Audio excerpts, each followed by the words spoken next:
Resources will order. I want to welcome you to our hearing.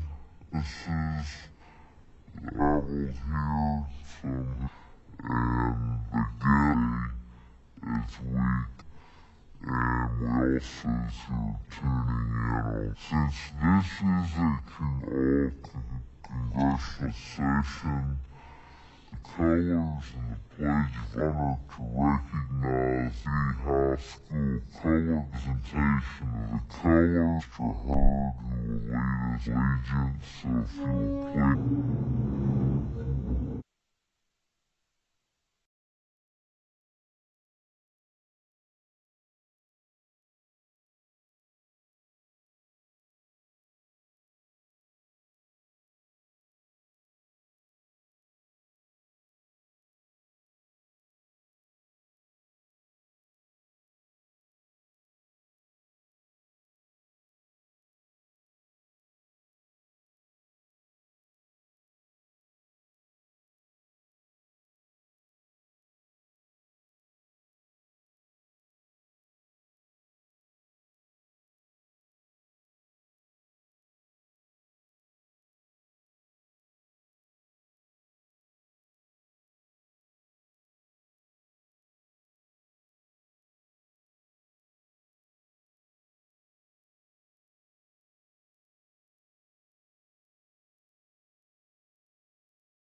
Thank you. You may be seated.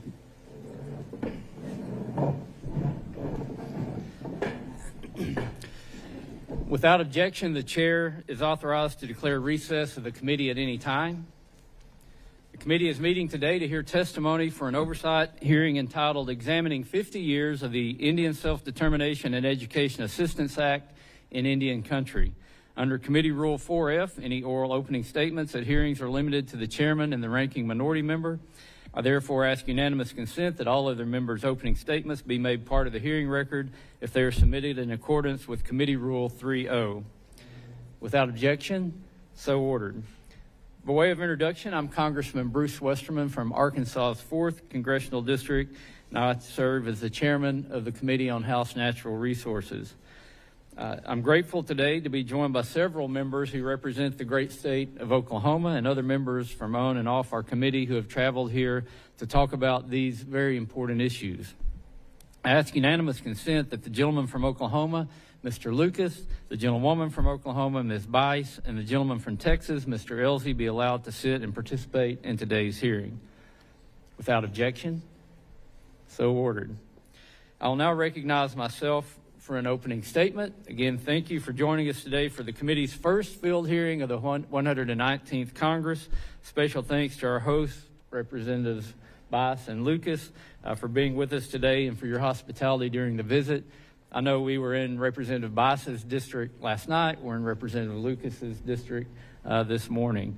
At the end of the 118th Congress, I expressed my desire for our first field hearing this year to focus on engaging with tribes and to continue a meaningful discussion on how Congress can best collaborate to uphold the United States trust responsibilities to Native American communities. We hosted a roundtable in D.C. last November that engaged members of Congress and tribal leaders from across the country to discuss how to best expand economic opportunities, enhance healthcare delivery for tribal communities, among other topics. From the discussion at the roundtable, it was evident there is considerable interest in Congress and among tribal leaders for increased dialogue focused on enhancing tribal self-governance, promoting economic opportunities, and improving the quality of life for tribal communities. Since the 1970s, the United States has pursued a policy of self-determination for tribes, enabling tribal governments to direct the services provided to their members. It was President Nixon who said, and I quote, "We must make it clear that Indians can become independent of federal control without being cut off from federal concerns and federal support." Simply put, tribes know best how to serve their people. As a result, Congress enacted the Indian Self-Determination and Education Assistance Act, or ISDEA, in 1975. This law, Public Law 93-638, which is commonly referred to as 638, established the statutory basis for self-determination contracts and later self-governance compacts. Through the authorities provided in ISDEA, tribes can establish systems to provide essential services that promote economic development and improve health care delivery for their members, among other things. Today's hearing features tribes that have utilized the 638 authorities to assume responsibility for delivering essential services to their members from the federal government. Ensuring consistent and culturally appropriate health care in Indian country is a challenge for the federal government. However, by centering the responsibility at the local level, Indian nations have improved health care access and delivery for both their tribal citizens and those in the surrounding communities. When it comes to economic development, government processes such as those required to process land transactions must move at the speed of business, not at the glacial speed of the federal bureaucracy. Tribes have taken innovative steps to cut federal red tape, develop locally grown solutions, enable themselves to compete in a global marketplace. We will hear several such success stories today. Unfortunately, despite the success of the 638 program, tribes continue facing challenges in expanding the scope of 638 contracts and compacts to other federal departments and agencies. The United States has a nation-to-nation relationship with each federally recognized tribe, and each tribal nation is unique. As such, the federal government must not adopt a one-size-fits-all approach. I hope this hearing will provide us with a better understanding of the role self-determination agreements play enabling tribes to serve their people most effectively. I also hope we'll identify opportunities for Congress and tribes to improve the 638 authorities and the relationships that exist between the federal government and tribal governments. I look forward to hearing the testimony of our witnesses and to the discussions that will follow. I now recognize the ranking minority member for any opening statement. Thank you so much, Chair Westerman, for holding these hearings. Thank you to our Oklahoma representatives and everybody who has come. It's a wonderful showing, and it demonstrates, I think, our commitment to the bipartisan nature of tribal sovereignty and tribal self-determination. So I'm very grateful to everybody for being here today. And to our witnesses, I need to tell you, Oklahoma is one of those places that anybody who has worked in Indian country knows is where you come if you want to know more about Indian self-determination. I myself, when I helped set up 2 separate tribal health clinics, we looked to you, and you showed up, and you helped us, which is what you do to tribes across the country. You are always there with your assistance. And on a 50th anniversary, it is important that we both celebrate and reflect. It's celebration and reflection to see where do we need to go from here? What lessons can we learn? And you, in your written testimony, have pointed out a guidepost of what we can do. You have suggested that we increase and expand Indian self-determination to other agencies like the USDA, that we make sure that we cut bureaucracy and red tape, that we look at some of the burdens that tribes who might not have a lot of resources may face. And so I am very pleased to be here, the place where the Cherokee Nation was one of the first tribes to negotiate a 638 contract with the IHS and has the largest run health facility. Muskogee Creek's health system serves over 40,000 patients. And we know that when you exercise self-determination and build these health clinics, it not only serves your people, and you know best how to serve your own community, but it benefits everybody in the surrounding areas. It's the neighbors, it's the non-Indians who are also benefiting from your work. I do want to raise, however, a concern I have, which is 74 days into the Trump administration, we are not yet, and I hope it is a yet, and we will see better stuff later on, seeing a commitment to the spirit of Indian self-determination. On March 14th, Trump rescinded Executive Order 14112, which stated reforming federal funding and support for tribal nations to better embrace our trust responsibilities and promote the next era of tribal self-determination. That executive order spoke exactly about what we need to do, which is how do we improve efficiency, how do we cut red tape, how do we make sure that we look at cost sharing, which is a problem. When the president announced the rescission, he deemed it harmful. But what is harmful about promoting self-determination and self-governance? The federal government should make it easier for tribes to access and utilize funding, not harder. On March 6th, we also learned that the GSA planned to terminate leases for 12 IHS and 25 BIA field offices. In Oklahoma, you are so very lucky. I am such a fan of Chairman Tom Cole and his work and commitment to tribes. So he was able to get the leases in Oklahoma rescinded. But what about tribes across the country who also need to make sure that their BIA and IHS offices that serve these programs continue to be able to exist? I also am very concerned about the Medicaid cuts, because we know that Indian self-determination does not exist in a vacuum. That when I was helping set up those clinics and when you were setting up your own clinics, you were relying on third-party fundings. Everybody's shaking their head because it's simply true. But you're relying on those Medicaid dollars to come in so that you could increase services, because sadly, we underfund IHS. We've had hearings on that, and it breaks my heart every time we read the numbers of how every other agency for their health care gets paid so much more. And if you cut Medicaid funding, tribes might have to cut services, they might have to cut staff, and this is a major problem. So an $880 billion cut to Medicaid doesn't just hurt other communities, it hurts this amazing goal and promise of Indian self-determination. So I look forward to hearing more about that. But, you know, it is a celebration, it is a reflection, and I think it is a wonderful moment to be here at a place that is such a central locus of those great ideals that President Nixon put into action when he signed the Indian Self-Determination Education Act 50 years ago. And with that, I yield back, Mr. Chair.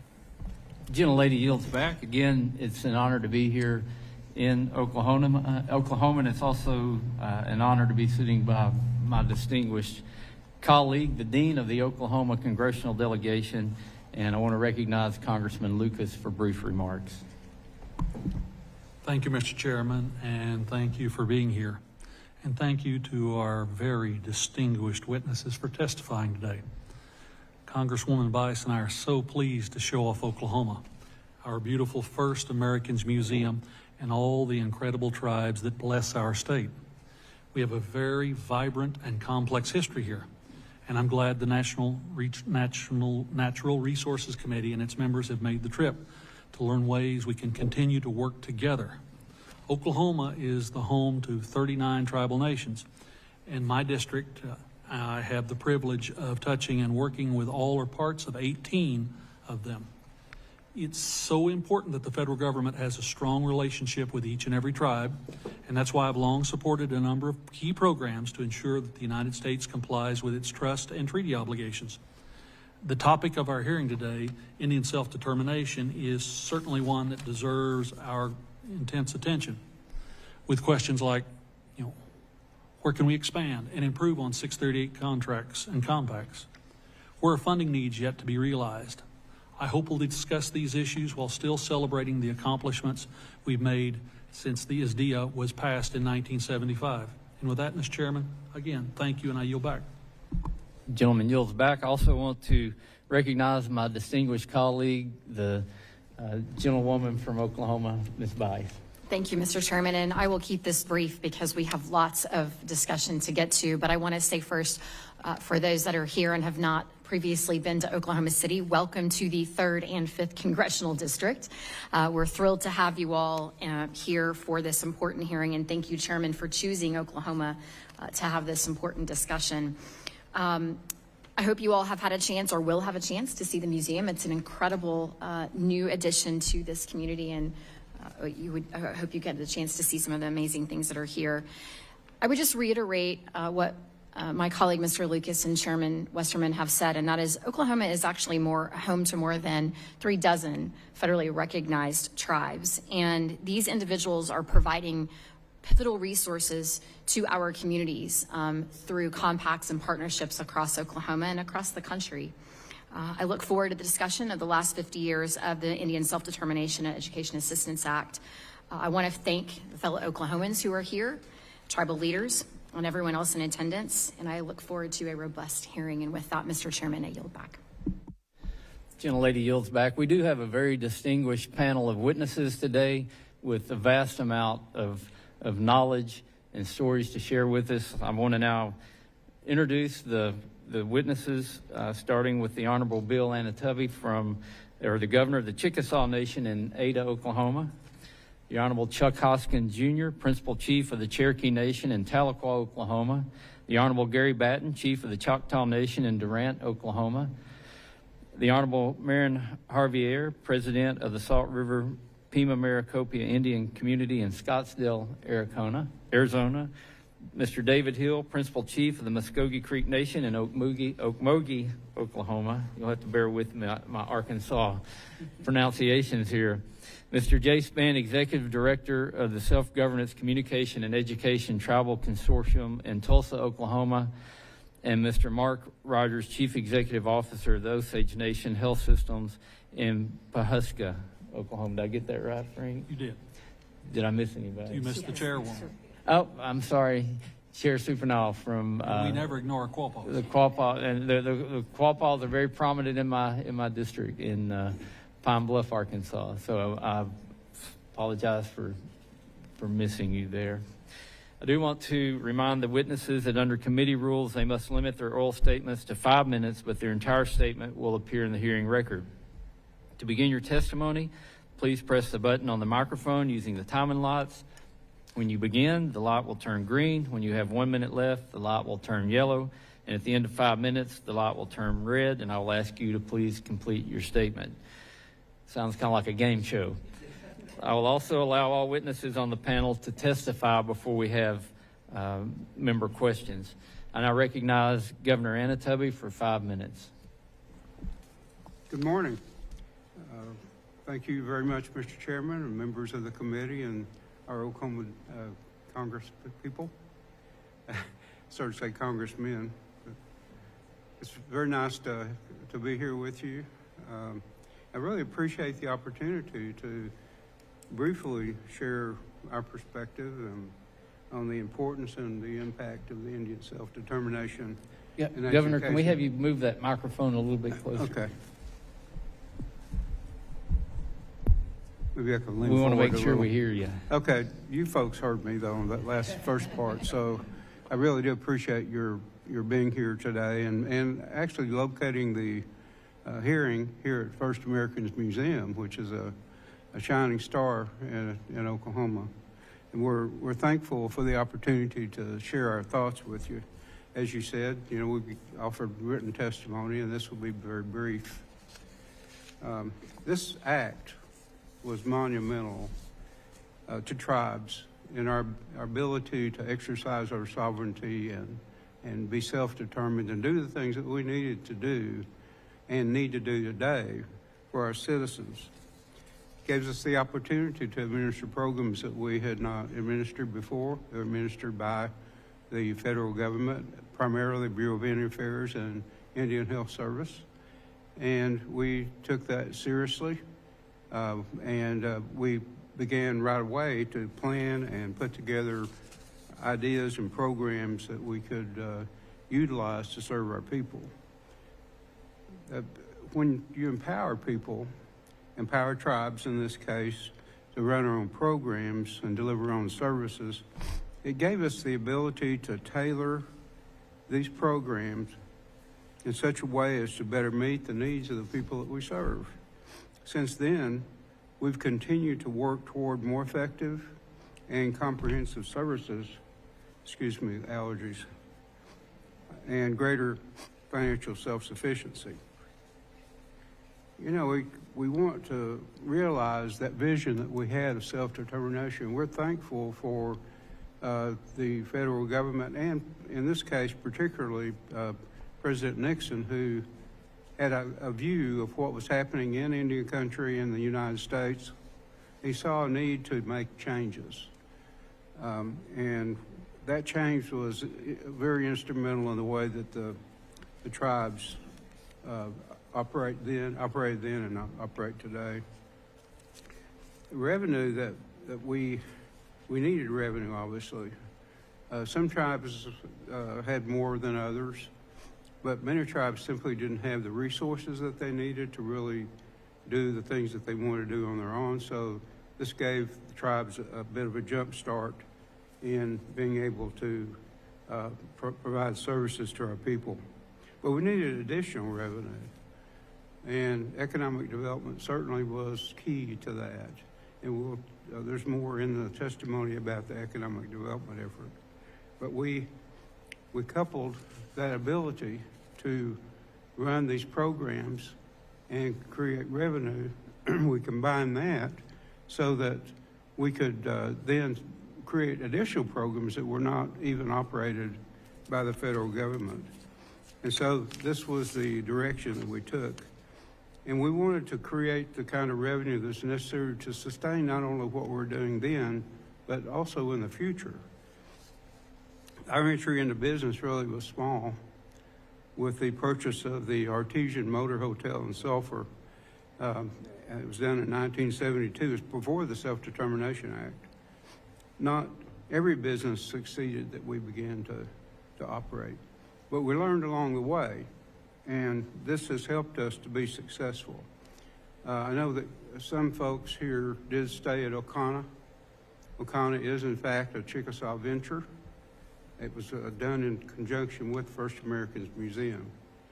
And it's an example of what can be done and what happened as a result of the Indian Self-Determination Act and allowing us to proceed as we felt necessary and using our own ingenuity and our own abilities to do what it is we wanted to do. Our tribal businesses have grown. They've actually become an economic engine that it greatly stimulates the economies of our local areas, but also for the entire state. In addition to funding vital programs, the revenues that are produced they provide services and they support our goal of self-determination. And we've grown to operate a diverse portfolio of businesses, and we now count 100 businesses or so that we are in fact operating. Through self-determination, we've been able to determine the markets and the industries we need to be into. We're really thankful for the Indian Self-Determination Act, all it has done for the Chickasaw Nation and its people, and really for Indian country. And we applaud the U.S. for actually creating this opportunity for us and allowing us to do what it is that we can do in the way that we want to do it. Thank you very much, Mr. Chairman. Thank you, Governor. I now recognize Principal Chief Chuck Hoskin, Jr. for 5 minutes. You're recognized. Chairman Westerman and members of the committee and members of the Oklahoma delegation, I want to express my... Mr. Hoskin, if you... Governor, will you please turn your microphone? Thank you. All right. Chairman Westerman, members of the committee, and members of the Oklahoma delegation, I want to thank you all for your presence here. I want to also say OCO on behalf of the Cherokee Nation. You're not in the Cherokee Nation, but you're very close. And I'm glad to be here with the distinguished panelists, including fellow tribal leaders. It's my honor to serve as chief of the Cherokee Nation. We're the largest tribe in the United States, I represent here over 470,000 citizens, including, Mr. Chairman, citizens in every district of every member represented here, 19,000 in the great state of Arkansas. We're a large tribe. We do, I think, a great deal of good. And a lot of what we do, a lot of what we built on over the last 50 years has been a direct result of ISDEA.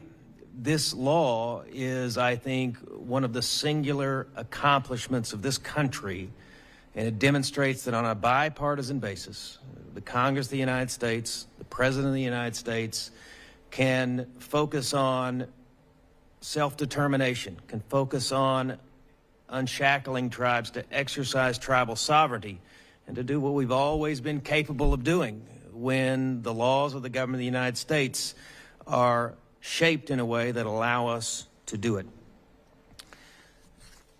We are, in Cherokee Nation, the economic engine of Northeast Oklahoma. We have a 7,000 square mile reservation in Northeast Oklahoma. We just did an economic impact study that shows we have an annual impact of $3.1 billion. This, of course, has this rippling effect across the region. It creates a great deal of employment. It spurs entrepreneurship. And I'm not only talking about our citizens, although that's my primary care and concern. It is all of the individuals who live across the communities in our reservation. Much of this success is due to the reforms that are from this era that we're talking about.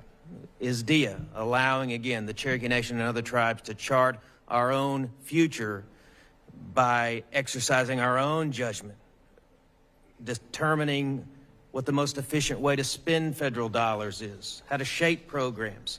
Quite simply, we have demonstrated in the past 5 decades that tribal nations can spend a dollar better than the government of the United States. We demonstrate it time and time again. We were one of the first tribes to embrace self-governance for compacting the delivery of federal programs and services.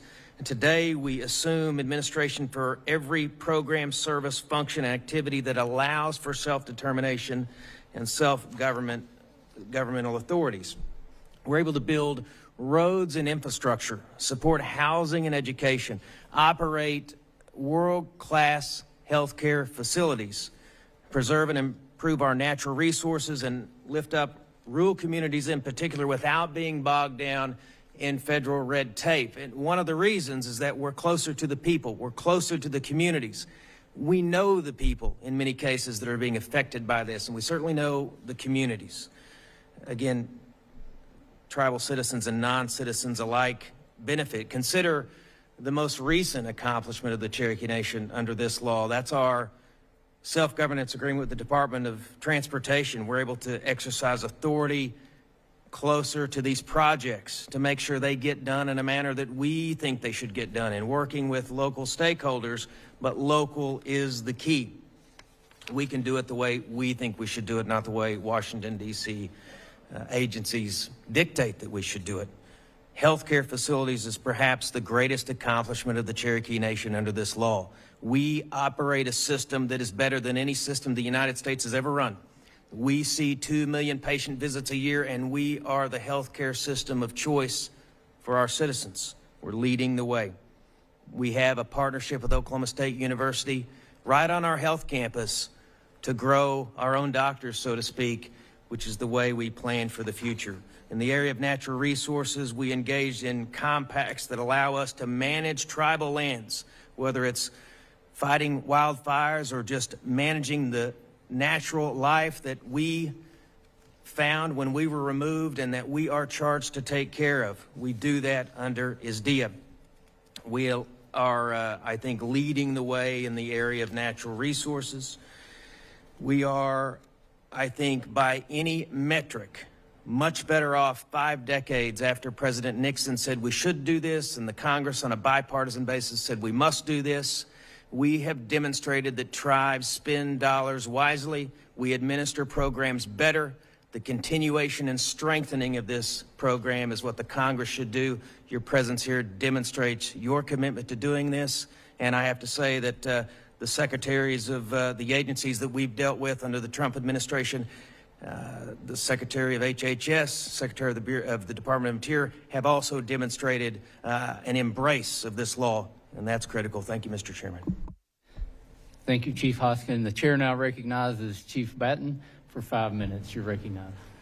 Mr. Chairman and members of the committee and our Oklahoma delegates, again, welcome to Oklahoma. Oklahoma is a Choctaw word, which is Okla is for people or clan, Homa is for red, so land of the red people. So welcome to the land of the red people. We're glad to have you here. And I just think about the Indian Self-Determination Education and Assistance Act has been highly successful for tribes. And I want to say Yakoki, which is thank you from our language, which means for you, Mr. Chairman, and the rest of this committee for recognize the basic foundation of self-determination is understanding that we're a government, first of all, and you have done that. And then secondly, understanding that everything is controlled best at the local level. And so our tribal citizens hold us accountable and responsible for everything that we deliver. That's when to me, accountability and responsibility truly happens. And so just to give you a little bit of knowledge about the Choctaw Nation, we're located in southeastern Oklahoma, Arkansas on our eastern side, Texas on our southern side, and then the Chickasaw Nation on our western side. But we encompass about 11,000 square miles, over 13 counties. We have about 230,000 tribal members located, again, as Chief Hoskins said, all across the United States of America. So we're very honored to have that. But one of the things I think that's been, to me, most successful is giving us that authority and responsibility to make things happen. So I think about, I've been with the tribe since 1987. So I've been 38 years out of this 50 years, I've been able to see the transition. And so I think about like our health system. When it was ran by the federal government, we were restricted to what dollars could go into dental, what could go into family practice. So when we compacted that, used to we had about 100,000 outpatient visits. And now we'll see over 1.1 million outpatient visits. We built a hospital, 7 different clinics, 2 recovery centers, one for our females, one for our males. The one for our females is for our women that's trying to keep our children and their families together. So it allows us to give that local control. I think about in the areas of education. Used to, when it was ran by the federal government, it was restricted to 1/4 degree of blood or more. Now, since the tribe uses our own resources and able to compact and so on, we delivered about $61 million in education services to over 13,000 tribal members within our area. And to me, to see that we have grown from, when I started in 1987, we had about 110 employees. Today, we have over 13,000 employees within the Choctaw Nation. That's what the Indian Self-Determination Education Assistance Act has allowed us to do. And again, as Chief Hoskins said, yes, our primary focus is our tribal members, but not all of those people have benefited. All of our employees are tax-paying citizens that pay into the state, to the county, to the federal government, and we're very proud and honored to do that. We're very proud to be Americans as well. But it's also, for me, it's given us the ability to be things like, I want to just highlight this, with that 13,000 employees, we're the #2 employer in the state of Oklahoma. They're 32nd best in employer nationally. And we're very honored that because we used our traditional culture to bring to our modern day organizational culture to help us succeed and move forward. But some of the areas that we think is really important is to expand and solidify the 93-638 language, because mainly we have dealt with BIA and IHS. We believe that we should be able to compact any federal, I would say not federal funds, but treaty funded, because we signed the Treaty of 1832 between United States and the Choctaw Nation of Oklahoma. So that's the role and responsibility of the federal government to do that as our fiduciary. But we believe if we could just do HHS and forestry, for example, Ouachita National Forest is in our area. We should be able to compact. We believe we can manage it better. It lacks resources, even through some of our other agencies, the Food Distribution Program, Children and Family Services, all of those. If you give us the responsibility, we'll show you that we can be accountable and that we can administer it extremely well. And, you know, you think about like education funds. I mentioned to Representative Hurd earlier that, you know, automatically the federal government will send dollars down to the state level.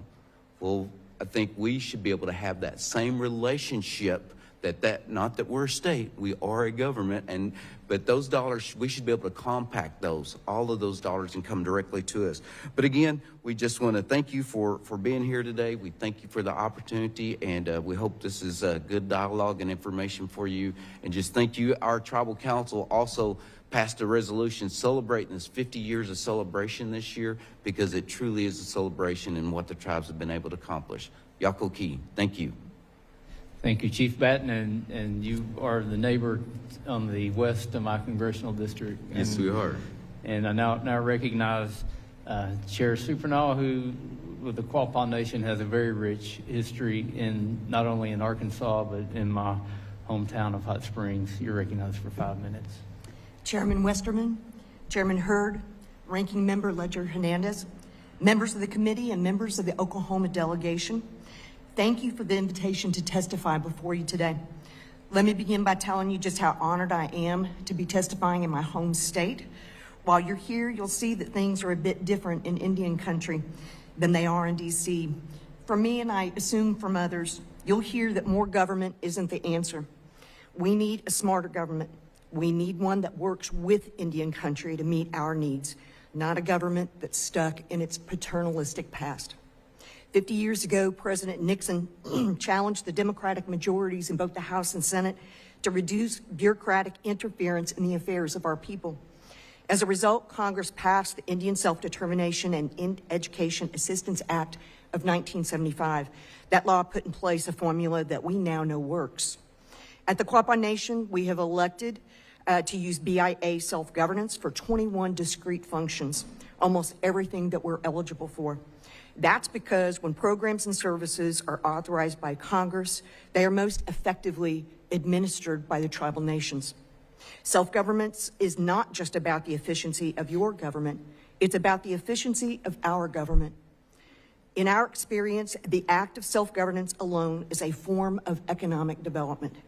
Tribal members can learn the valuable technical skills that were previously reserved for residents of the District of Columbia. Before I go into specifics of programs, I want to let that sink in. Self-governance alone is a form of economic development.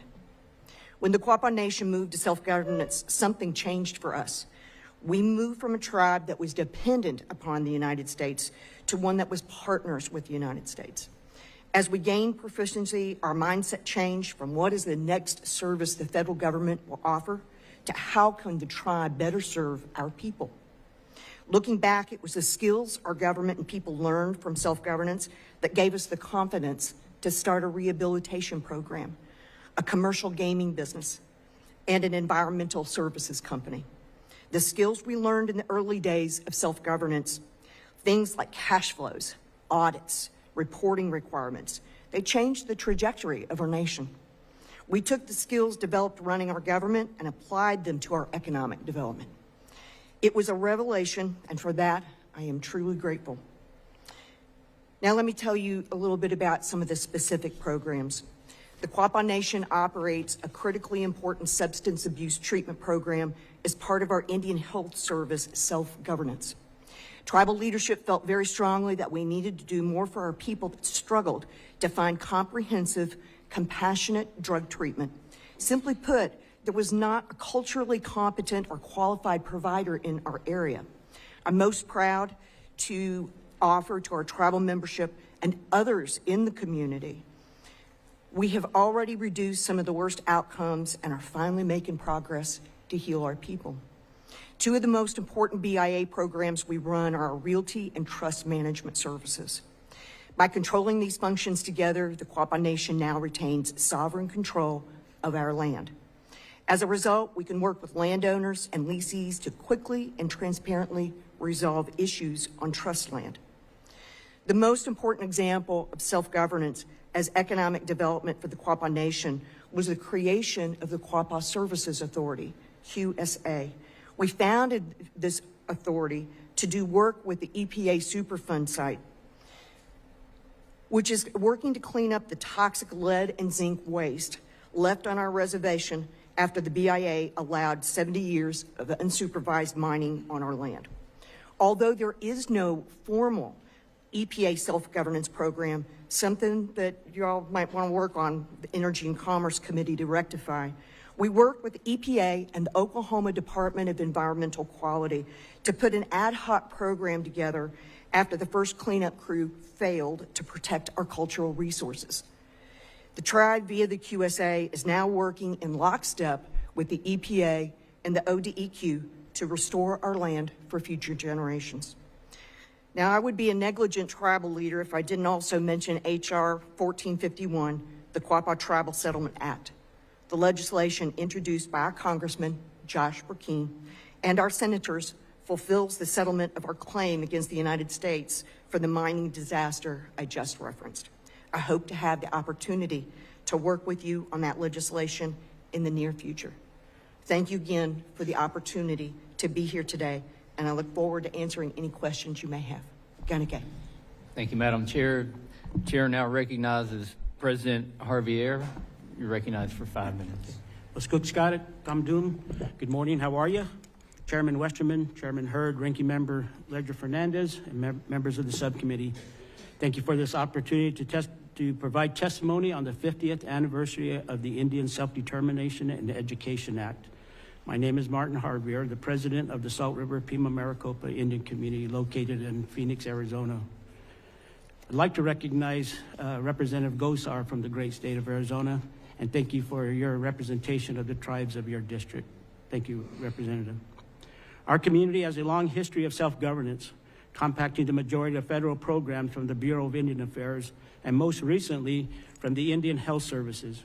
We entered into our first BIA self-governance compact in 1995 and have expanded that agreement several times over the last 30 years. Today, we operate 17 programs, including tribal courts, road maintenance, and law enforcement.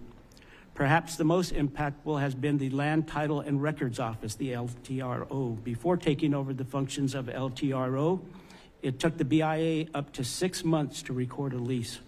After we took this function over, the community now records leases in 48 hours. The key to a successful LTRO program is to have access to the BIA Trust Asset and Accounting Management System, better known as TAMS. While it has taken several years for the BIA to grant the access we need, things are improving. Today, there are a few areas of concerns with the BIA.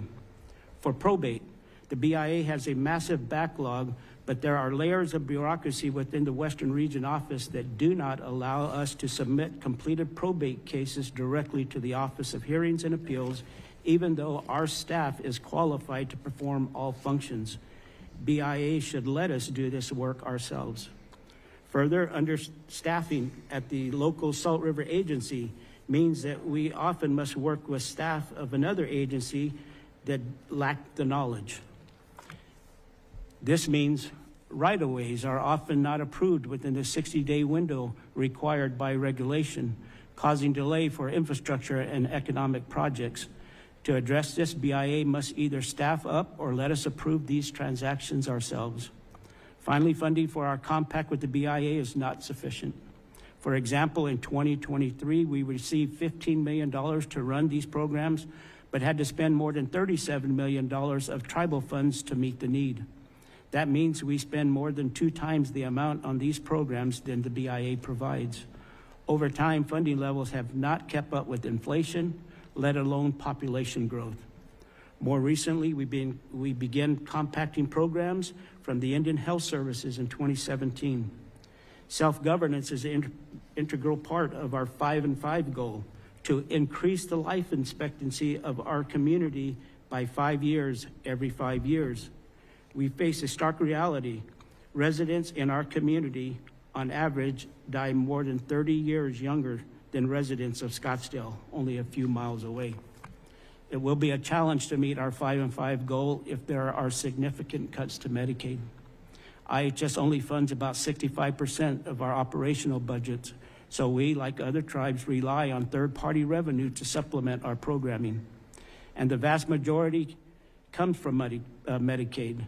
Any cut to Medicaid would significantly reduce the budget of our health system.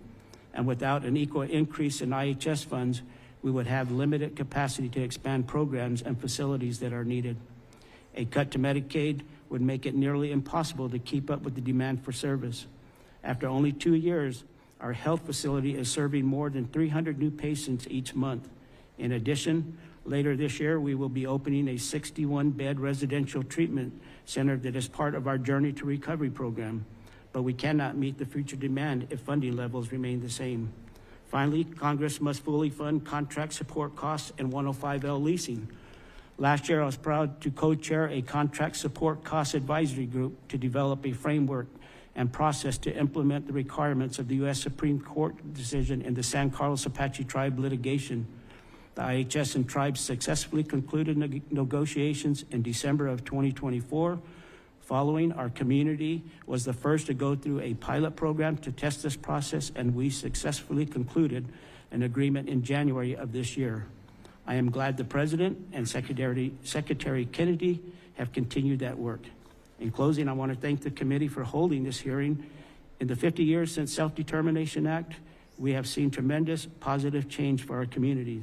I am hopeful this administration and this Congress will continue its commitment to work with tribes to improve self-governance for another 50 years. Thank you again for this opportunity to testify, and I'm happy to answer any questions. Thank you. Thank you, President Javier. The chair now recognizes Chief Hill for 5 minutes. Good morning. Thank you. David Hill, Geogifkados, Muskogee, Miko, Dogas. Itawada, Hakfaskido, Joshua, my clan. Good morning. My name is David Hill, Principal Chief, Muskogee Creek Nation. My tribal town is Akfusky, and my clan is Beaver Clan.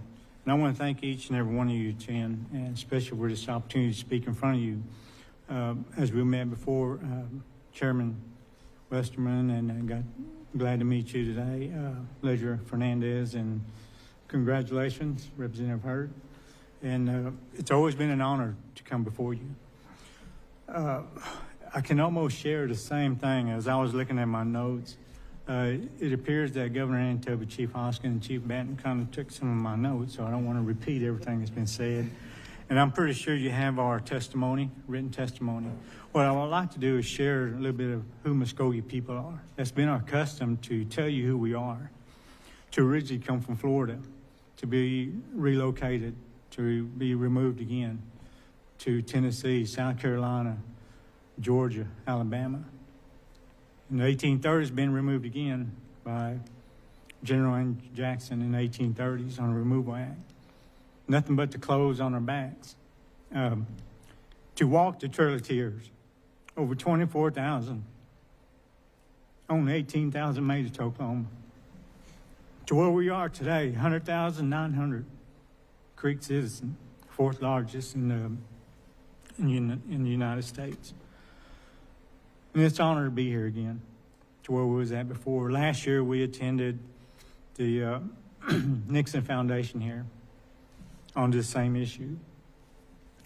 To where we're at with nothing on our backs to come here to Oklahoma with only 3.2 million acres now. And it was removed from Alabama and Georgia, giving up over 22 million. But to where we're at today, as it's been mentioned, IHS, law enforcement.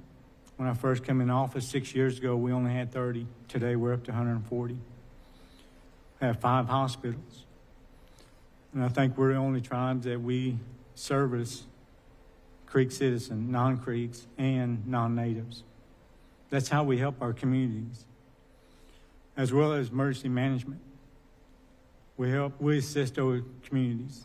The drones that we have. Actually, we used it this last week and just recently, yesterday in Wagner, with the assistance of the Cherokee Marshals. That's how we work with our communities. And it's been a struggle, our history, fighting for our rights, our freedom. And just recently, we came from Horseshoe Bend. As you well know, that's the last battle of Muskogee Creek Nation with Andrew Jackson. And we offered our services when that tornado came through. But due to regulation, we weren't able to. We was going to send our arbor crew, our cemetery crew, to help clean up the debris and all the trees that fell down. But that's who we are. With everything that's been said, as I mentioned, I'll be repeating everything that the rest of these tribal leaders have mentioned. I'd just like to read one quote from President John F. Kennedy.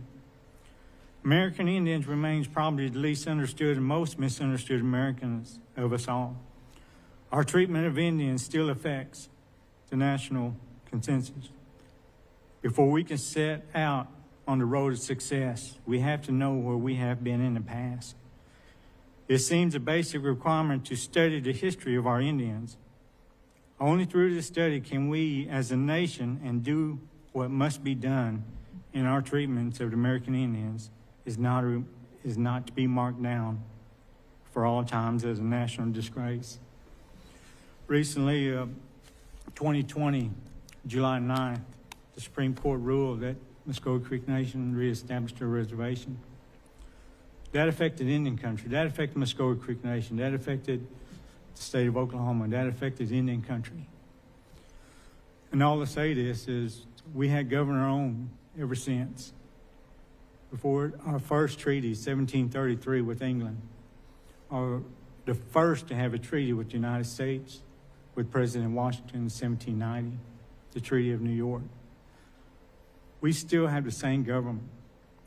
As Chief Hoskinen mentioned, we conduct business, I would say, almost better than the United States government. When Chief Supreme Court Justice Gorsuch had mentioned, and that's my last quote, at the far end of the Trail of Tears was a promise. I had mentioned to Member Fernandez that I carry my Bible with me. Over 8 treaties with the Spain, Britain, and England.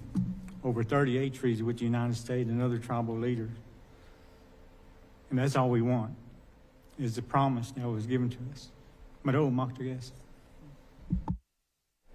Thank you, Chief Field. The chair recognizes Mr. Spann for 5 minutes.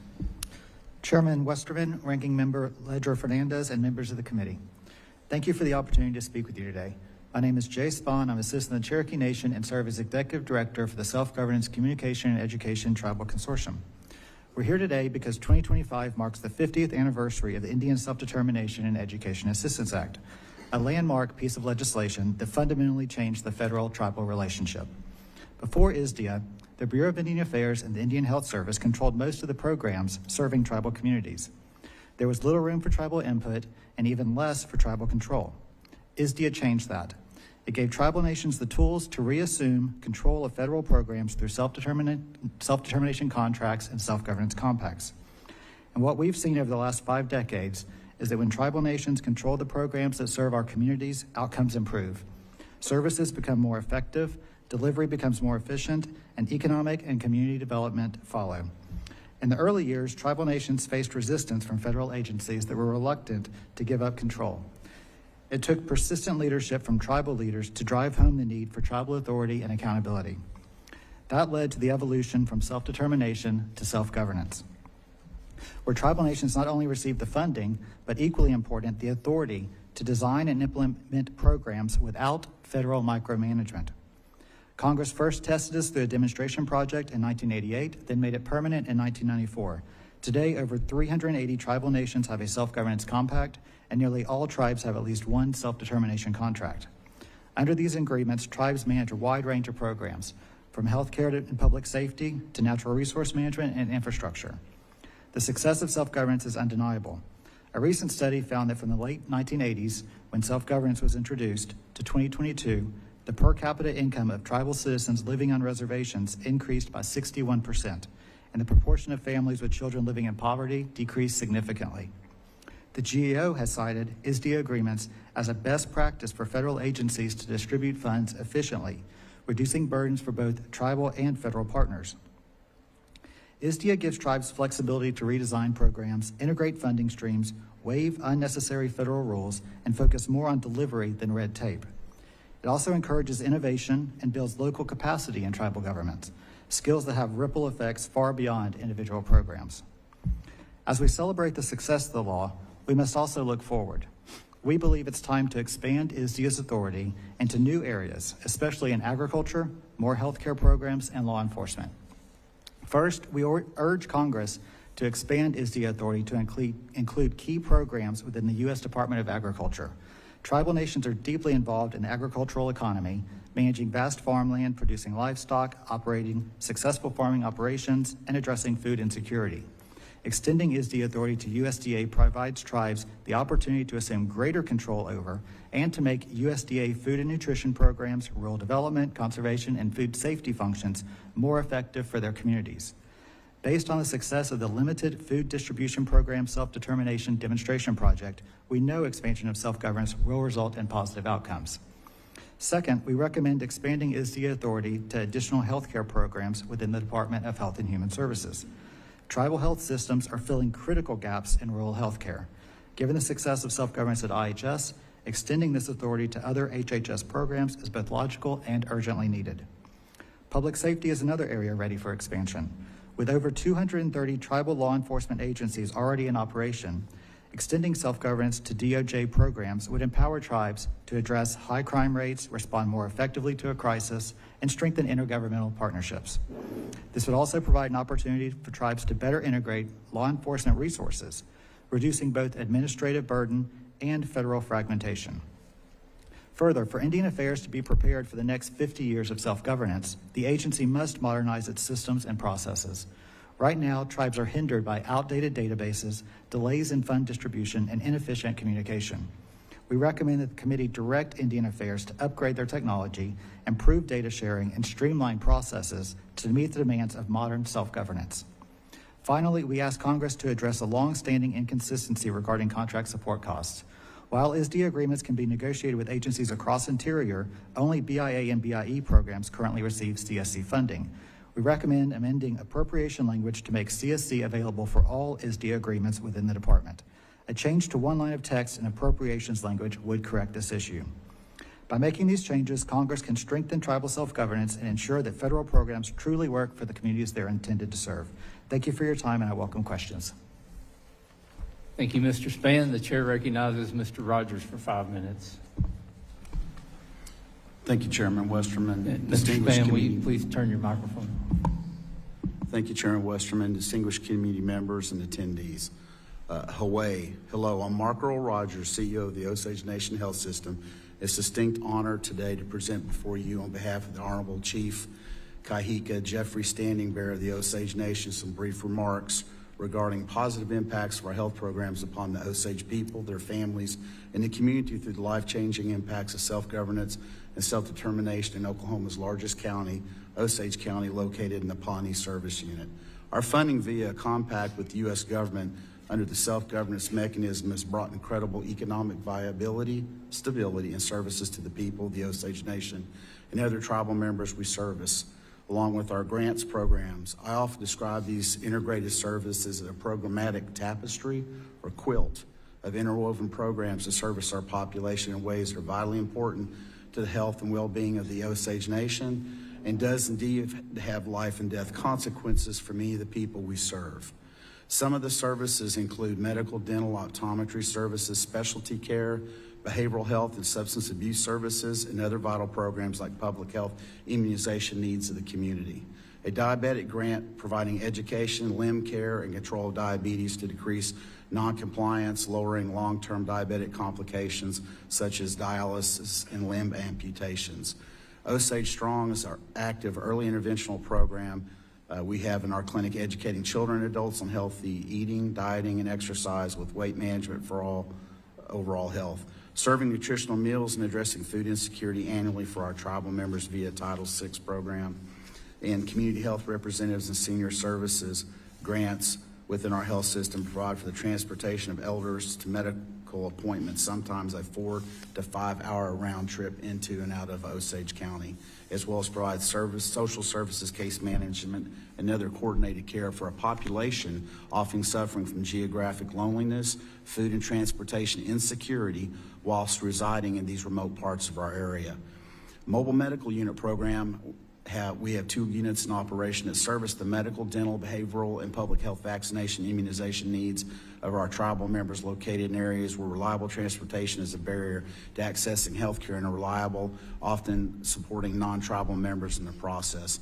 Noteworthy of this program is when the Osage Nation had a tribal response to the 2024 Barnsdall tornado emergencies during multiple declared federal, state, and tribal national states of emergency. Self-governance has provided not only more services to the tribe in the area, but it has also generated incredible economic opportunities for both Native American and non-Native citizens alike. Everyone prospers in the community when the Osage Nation prospers. Self-governance has provided this ability to deliver these programs and services to the people in a more robust, decentralized manner, allowing for the Osage Nation to leverage these vital programs and services as a result. Some of these opportunities include approximately $85 million in new construction with investments in health-related services with a new clinic, expansion clinic, assisted living facility, primary residential substance abuse center providing jobs and opportunities on a grand scale in the community. Our self-governed tribal health system and grants create jobs via annual budget of $62 million in the region with payroll, taxes, community infrastructure, education, and housing market stability. It also provides valuable cultural and tribal unique opportunities for the Osage people that are vitally important as a proud, viable nation of Native peoples central to self-governance and self-determination. Our area of vocational programs and higher education institutions also benefit with producing the future workforce necessary for our programs and deliver these vital services to the community, keeping the next generation home with the future and thus bending the curve of outward migration from decades past. Development of the Deposhka and the Dabi Osage Art School to strengthen and preserve the language and culture through education is important. The economic impacts of being a self-governed tribe for a new younger generation to remain within their communities that had not been previously available. Osage Nation tribal members are also more involved in their governance, providing more employment opportunities in tribal government and with other elected positions in their tribe now and into the future. The ability to remain culturally active as a tribal nation and to grow and stabilize in ceremonies, language, and traditions, all vitally important to the Osage people since time immemorial, with traditions handed down from their ancestors allowing for the Osage people to be the Osage Nation. It's with great honor that I share my experience with you on behalf of the great Osage Nation, its proud people, and to present this testimony today before this committee as requested. Thank you again for this opportunity, and thank you United States Congress for all it has done and continues to do in advancing the recognition, economic needs, and self-determination of all Native peoples. Wewena, thank you. Thank you, Mr. Rogers, and again, thank you to all the witnesses. You know, as I listened to your testimony, I thought, how many laws has Congress passed that people come back 50 years later and celebrate the effectiveness of the law? I think ISDEA is a great example of good policy, good bipartisan policy that's really made a difference. Chair Supernaw, I think you summed it up. You said as ISDEA changed things. We went from dependents to partners. And it appears to me we've only just begun on what we can do when we empower people and when we let decisions be made at the local level. So it's exciting that we're here today. We're going to now move to member questions, and I'm going to begin by recognizing the gentleman from Oklahoma, Mr. Lucas, for 5 minutes. Thank you, Mr. Chairman. And as a part of self-determination, there are many programs in many different parts of the federal government. My first question, I'd like to focus on the 2018 Farm Bill, where we established a pilot program that allowed a few select tribes, that's the nature of a pilot program, including the Chickasaws and the Cherokees, to enter into self-determination contracts to purchase USDA foods under the Food Distribution on Indian Reservation program. When USDA consolidated a number of its food distribution warehouses, leaving many tribes in a tough spot, the Chickasaws and Cherokee nations were able to continue operations and assist other tribes through that disruption. My first question is to Chief Hoskins and also Governor Anatobi. How has this pilot program helped in the distribution of food in your communities? And whoever would care to go first, please. Thank you very much. The program is excellent. I want to be sure to say that as we move into this answer. We've had this program for somewhere around 40 years. And in all cases, the federal government would provide the food to us. And of course, we have the opportunity to order that food based on what our needs were. But the addition of it would be a self-determination type program where we can purchase certain foods ourselves, but certainly something we welcomed and we believe, and it has proven to be a very good change. In fact, sort of a side note is I believe that we could do the same thing with the entire program under 638. We could avoid some of these issues that we had last year. But during the time that we had the shortage, we were obviously depending on the federal government to supply us as we ordered the food. And when we ran low, we would order, or at least to a certain inventory level. And when that food did not arrive, it did cause us some issues, as you can imagine. Fortunately, our team, because we have several sites, we were able to move food around where it was needed, and we were able to meet the needs of the people who came very, very close to running out of food for distribution. But in the case of this self-determination program, that simply did not occur.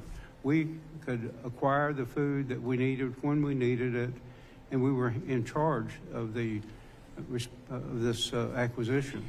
So it's a very good program. I believe it could be extended into the entire program and allow us to operate like we would any other Indian self-determination program. Any thoughts? Yeah, Congressman, thank you for the question, and I echo what was expressed by Governor Anatubby. It's a good program. It's an effective program. We've used it, I think, to good ends in our food distribution program. People should understand what you all understand, which is that these food distribution programs are really, in our tribal lands, grocery store experiences in which the dignity of the citizen is maintained, but they're able to access food that they need. Where this has been so beneficial is it's empowered us to buy locally, if we choose to, make the decisions as to where our food comes from, which is something in this country I think we've got to get back to. So it meets that interest. It also meets an interest that wasn't written down anywhere, but it's the pride of both the people who access these foods, knowing that the Cherokee Nation, their government, is making those decisions, and our own pride in demonstrating further that we've got the capacity to make these decisions and make these purchases and do them in a way that benefits our people. Relatedly, during the pandemic, when we saw what the rest of the country saw, which is a bottleneck in meat processing, we were determined to do something about it. And so we started our own meat processing company. The first time we'd ever been in that sort of endeavor. It was a challenge. We stood it up. Part of the success, though, and part of the success of what you're talking about is we also were able to take product from that meat company, put it into those food distribution stores. And when I'm talking about the pride of an elder knowing that the beef that she bought, the hamburger meat that she bought, was not only something she wanted, but was something that her tribe generated, and she knew it. That's the sort of pride that you can't put a price on. It also enabled us to increase the capacity in meat processing, because that's an industry that takes professional capacity, and we built that up. So if people in this country want to talk about shopping locally, building up local economies, making sure people locally can decide where their food comes from, they need to look at this program because it's a success. We've demonstrated that we can do this across USDA programs, which is an agency that's been challenging to deal with. This has enabled us to make a lot of progress. Thank you. As I yield back, Mr. Chairman, just another example of why we have to have a farm bill passed every 5 years in Congress. I'll second that. Former Ag Chairman Lucas. The chair now recognizes the gentlelady from New Mexico, Ms. Ledger Fernandez, for 5 minutes. Thank you, Chairman. And I need to thank each of the witnesses. It was such an inspiring morning to listen to both your descriptions of what you have done in your place as being closest to the people, because you are the people, right? And the idea that the self-determination is the promise at the end of a trail is both a beautiful image, but it is also, I think, that we are on a path, that it is not the end of the trail, it is on a path that we are all on together as partners, and not as dependents, but as partners. And the whole federal government, and everybody is looking to have more efficiency, has so much to learn from what the tribes have done.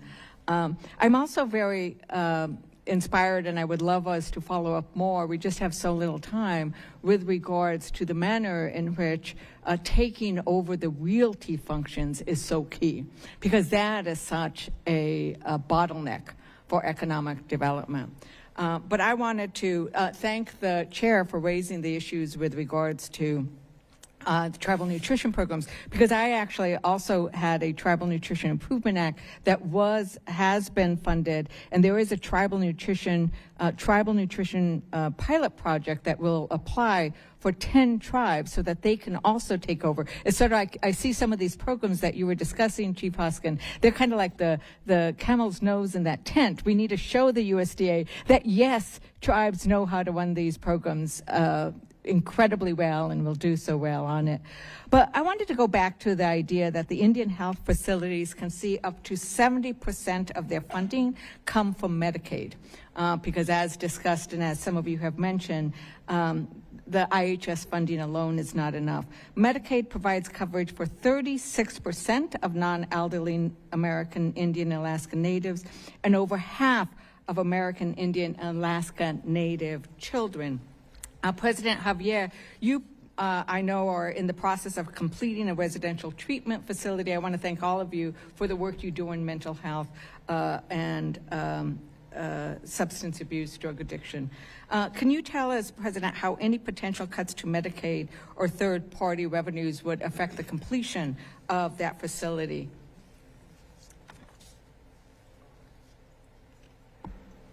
Representative Fernandez,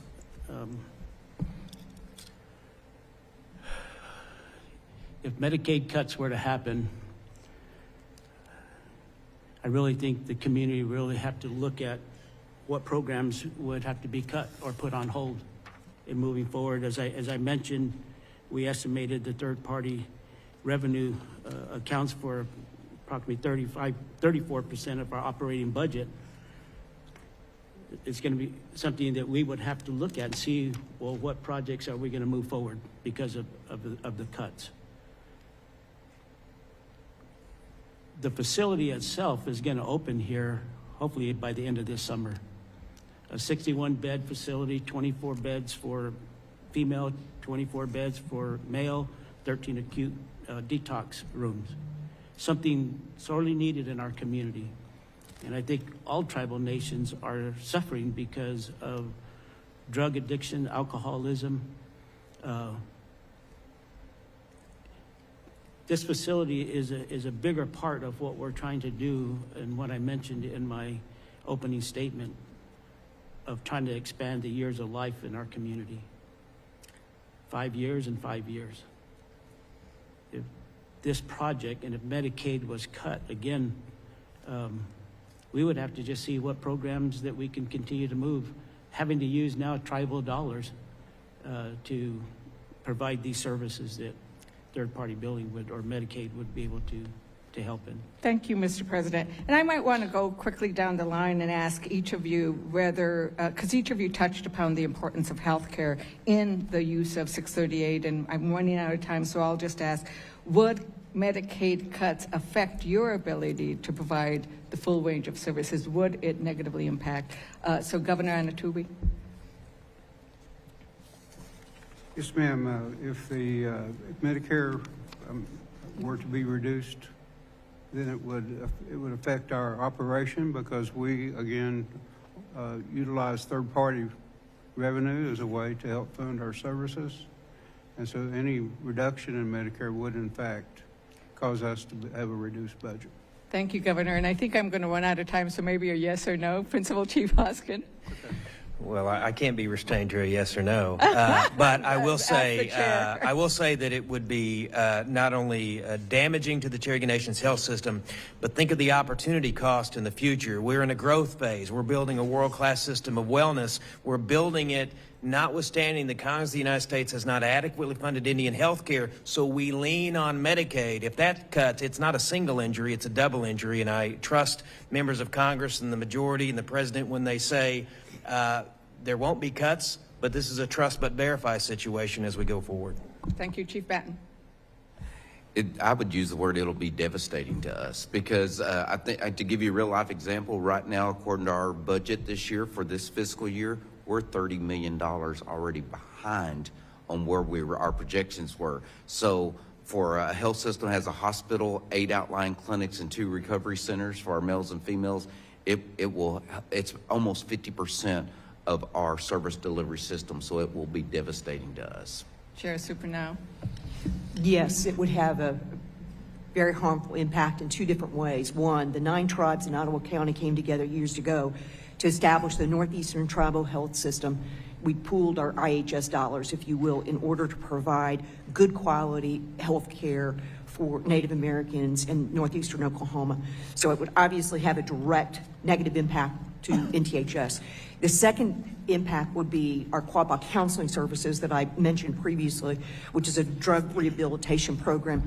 Basically, we would have to stop providing care to those that utilize Medicare. So I hate to cut witnesses off, but we're 2 minutes in on this one. You were 4 for 4. Does anybody, the last 4, disagree with any of the first 4? All right. Very good. This is And where you're good at the gentlelady's time has expired. The chair now recognizes the gentlelady from Oklahoma, Ms. Botts, for 5 minutes. Thank you, Mr. Chairman. And because we have limited time, I want to get right to it. Mr. Spann, in your testimony, you actually mentioned expanding healthcare authorities. Can you elaborate a little bit on what you mean by that? Yes, currently self-governance authority is only provided for IHS programs. The tribes use a number of programs that are outside of IHS within HHS. So either it's from SAMHSA or HRSA or other agencies. And these supplement these programs to provide a comprehensive, holistic approach to healthcare. And those are currently being offered through either block grants or granting mechanisms that are very limiting. And so expanding that self-governance authority to these additional programs would provide tribes the additional flexibility needed to really look at wraparound services and take all the federal funding and redesign it in a way that suits their community the best.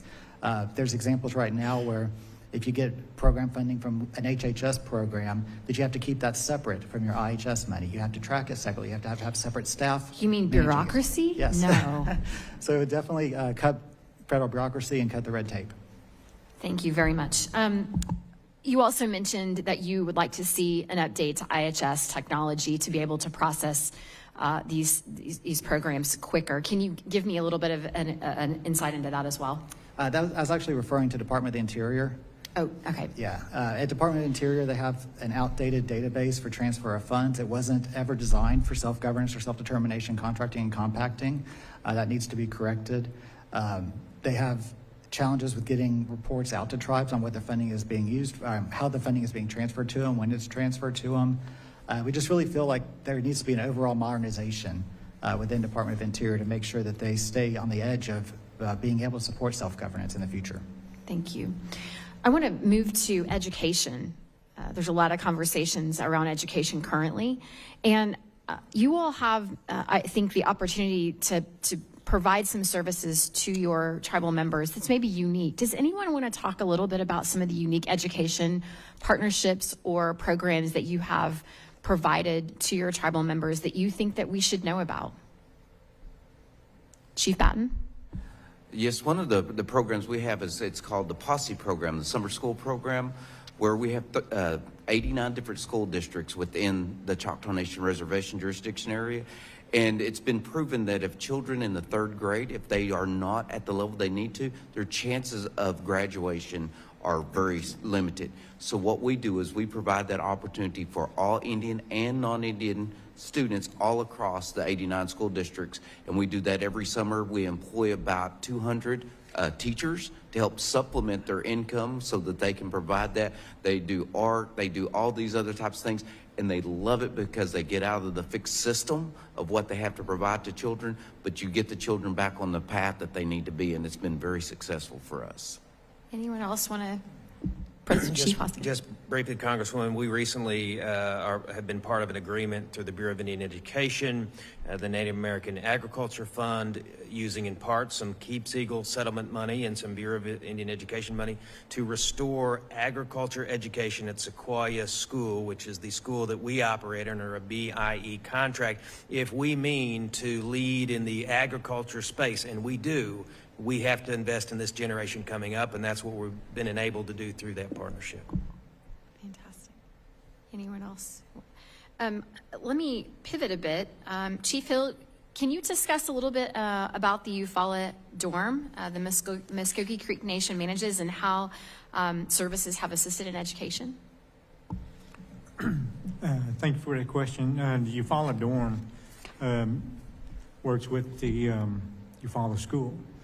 Approximately went to a 7-day, have to go back to a 5-day because employment is hard to keeping the kids there 7 days a week. But it's been operating, now I can't remember how many years, but it would be devastating if those funds were taken away from Eufaula dorm. That's the only way to the poverty level where they come from. That's been a big issue. A lot of them rather stay at the dorm to help or to get more education and assistance other than going home. And that's a big tragedy there. Most of them live with their grandparents. But the Eufaula dorm has been a great assistance. We had several elected officials that went to the Eufaula dorm, and it's real passion to them to keep going. But education there on the funding for it is one of the best opportunities you have, and if it is taken away, that would definitely affect our dorm there. I'm out of time, so Mr. Chairman, with that, I yield. This gentlelady yields back. The chair now recognizes the gentlelady from Oregon, Ms. Hoyle, for 5 minutes.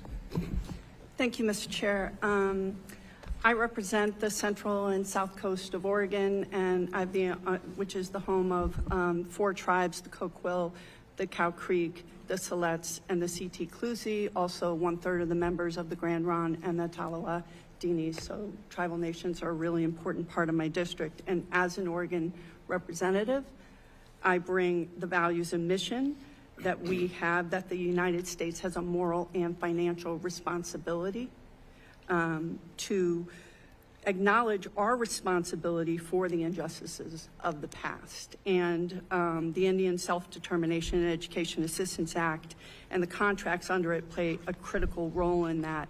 I'd also like to request unanimous consent to enter into the record a letter from Carla Keene, the chair of the Cow Creek Band of Umpqua Tribe of Indians, on the importance of the Indian Self-Determination and Education Assistance Act and the tribal self-government governance. Without objection, so ordered.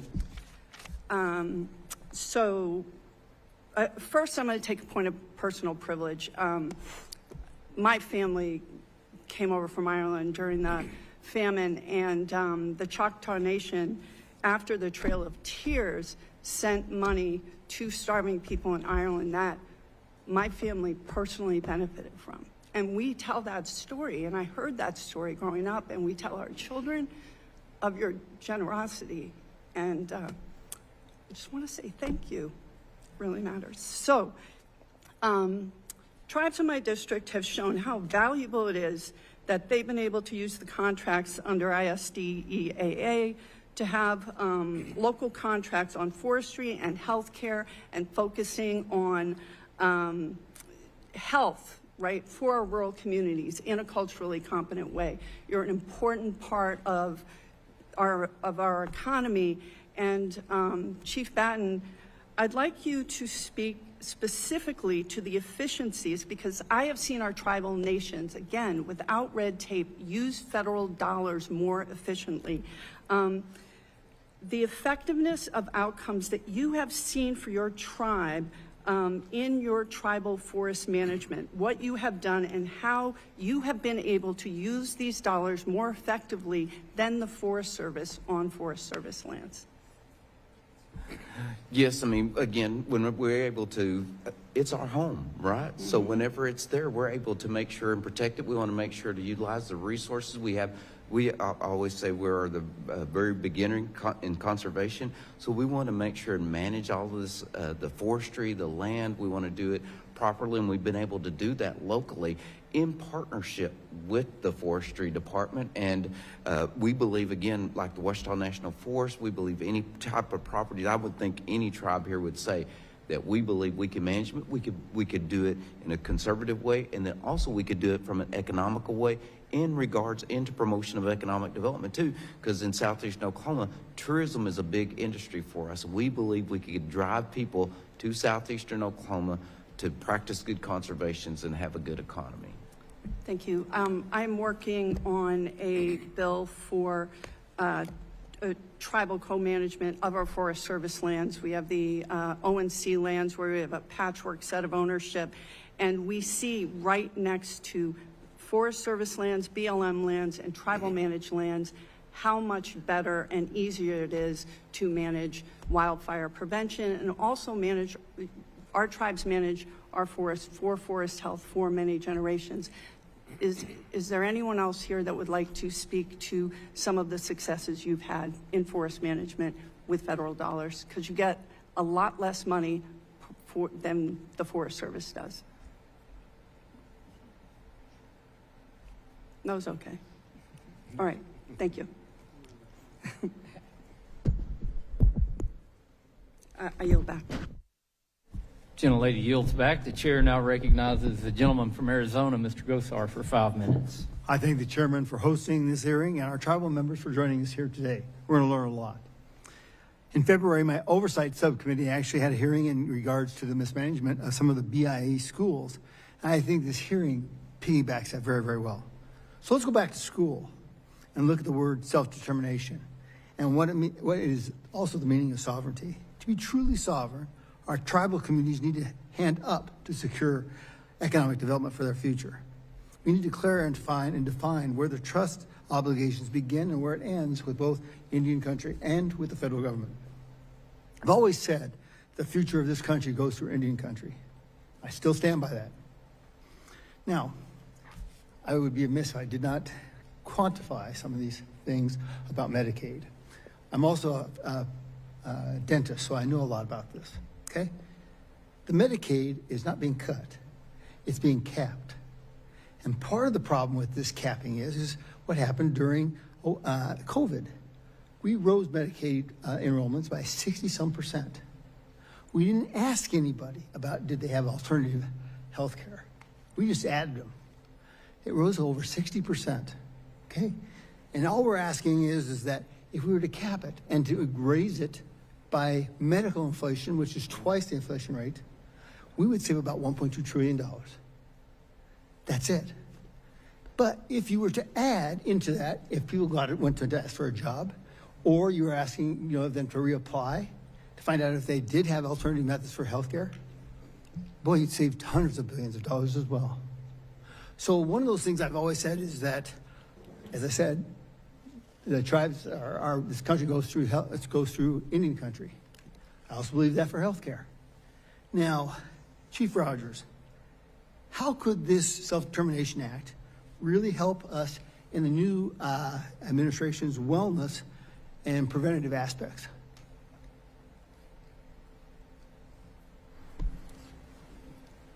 I think being aware and looking at your resources and allocating them appropriately, communicating the challenges that arise as a result of any changes, the self-determination and compacting for tribes and stabilizing programs, which enables a tribe to plan multi-year out, be able to invest, sometimes paying back student loans, not just through HRSA, but sometimes through the tribe.